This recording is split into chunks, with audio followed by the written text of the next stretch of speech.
Sam here with StudioNWRE. I did go through what you'd say is a rebrand. What was already established here as my Northwest Rose Events, my photo booth, flower wall, audio guestbook rental business here in Oregon. I am transitioning this space into what I'm liking to call a digital co-working space for all of my fellow service provider businesses, specifically if you are a wedding pro or a photo booth business owner.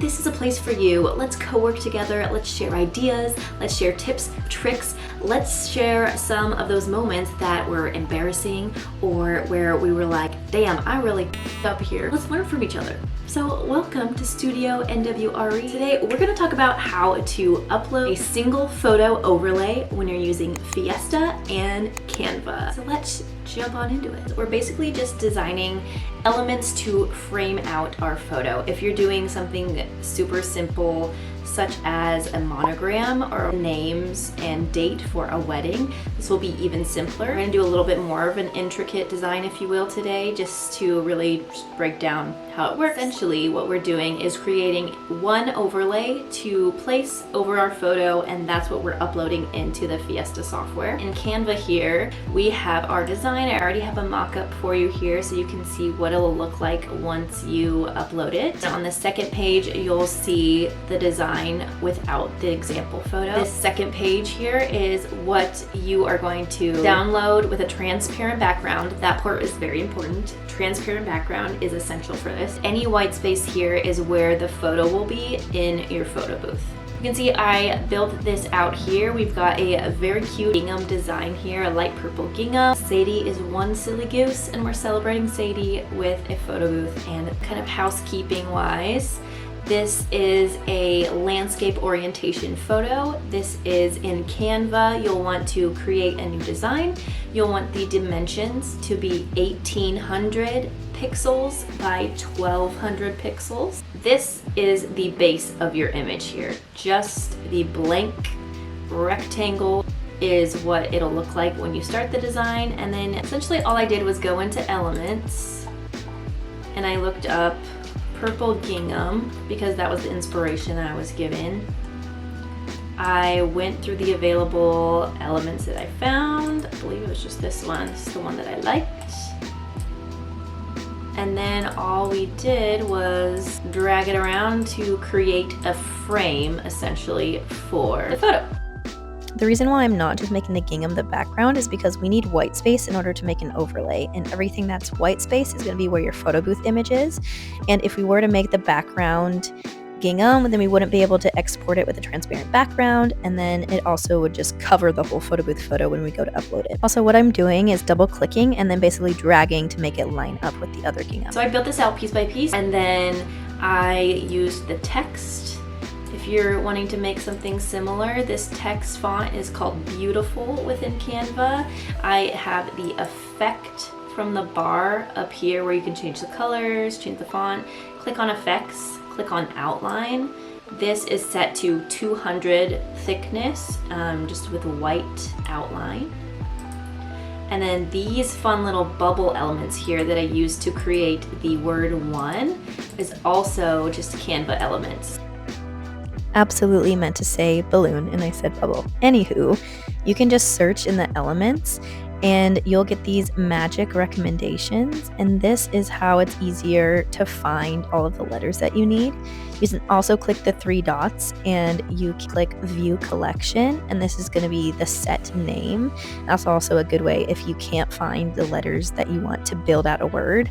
Check those. See more like this is also one you can look at. And this way you can just scroll through, you can find all the letters you need, you can view different styles, you can view different artists, and you can view more from the same artist if you find one that you like. Here I'm showing that I selected each letter O, N, and E for the word one. I lined them up to make them the same size and distance apart from one another, and then I grouped them to form one element for the word one. Again, if you click these three dots next to the element that you like, you'll be able to see the artist, you can view more from them, and you can star the element if that's something that you really like and you want to use again in the future. And again, if it has the set name here, you can even copy and paste it and kind of have a log in your notes somewhere. If you're ever wanting to share that with someone else, or just keep a log of which ones that you like, you can star them, you can save the name, and you can also search by them that way. Here I'm selecting the balloon letters one by one, and then I'm clicking group to make them one element so I can drag it into place where I want it. I love that Canva has these kind of guides in here, so you'll see these numbers pop up, and that's basically just the distance between both of the elements. I then like to group all of my elements together if they're in one category, if you will. So all my words I like to group together. That way I can move them, center them as I choose. Next, we're going to be finding our cute little goose character for this one silly goose theme. Same thing as with the other elements, we're just going to scroll through what's available, find what we like, and position it. I am putting a little party hat on this goose as well. So same deal, we're going to search the elements for a pink party hat. We're going to look through our options, find one we like, and then we're going to group it with the goose that we found.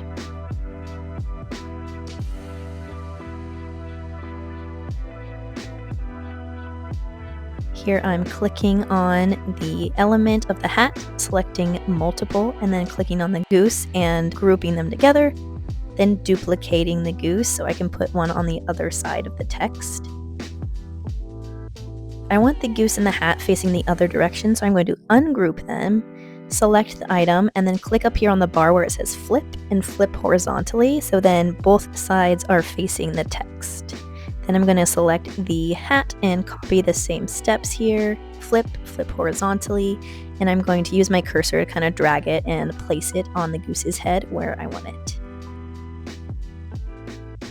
Once it's in place, I'm going to select it. I'm going to select the goose and then group them together. So if I need to move them at all, they will move as one. Here I'm just centering the text and making little tweaks here and there until I like how it looks.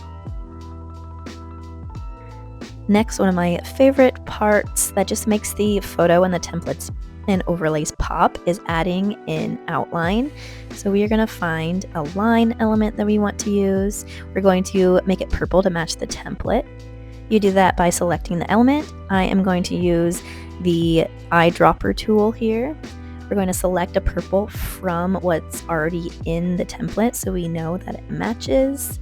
And then we are going to duplicate this one line to build out our border. The reason that I do this piece by piece instead of just selecting a rectangle and applying it to the template is that I find it's a much cleaner look in the final output and a much more accurate look for actually framing the photo and not leaving any gaps between the frame that we're building out for the overlay and the photo booth photo once it's uploaded into the software. But let me know in the comments how you do it whenever you add a border to your template. If you do it a different way, if you do it the same way I do, let me know. Once it was done, you'll notice that the last line is overlapping our little goose heads. So what we're going to do is send it backwards. Clicking on the line, we're clicking on position, then arrange, and backward until the line is behind the goose head. And we're going to do that on both sides just to make sure we don't have any overlapping where we don't want it. Next, we're going to click on share, click on download. We're going to select the current page, page 3 with our design. We're going to make sure we select transparent background and then click download. And now it's time to upload. We're going to log into Fiesta. We're going to go to the design studio and create a new design. Click on landscape. We're using the 2:3 aspect ratio, and we are going to click the plus, click add overlay, click upload from your device, click on the design we just downloaded, click upload, and there she is. If you did it right, you'll notice this gray section in the middle. That's where the photo will be. And here you'll see that the template saves in the design studio automatically for you. It really is that simple. Again, just try to think of anything that's white space in your Canva design is going to be where your image is. Anything overlapping that white space is going to be overlapping the image, and so on. If you like this design and you don't want to spend the time building it out yourself, I'll have a link in the description below for purchasing the design that I made. Single image overlay design, and it also comes with the 2x6 matching design. So you can get both of those in my digital product store in the link below if you'd like to do that. Thank you so much for watching. I hope this was helpful. If you have any further questions about this specific topic, let me know in the comments below. You can also shoot a DM over on Instagram, StudioNWRE. That's it for today's video. Thank you so much for watching, and until next time, happy boothing.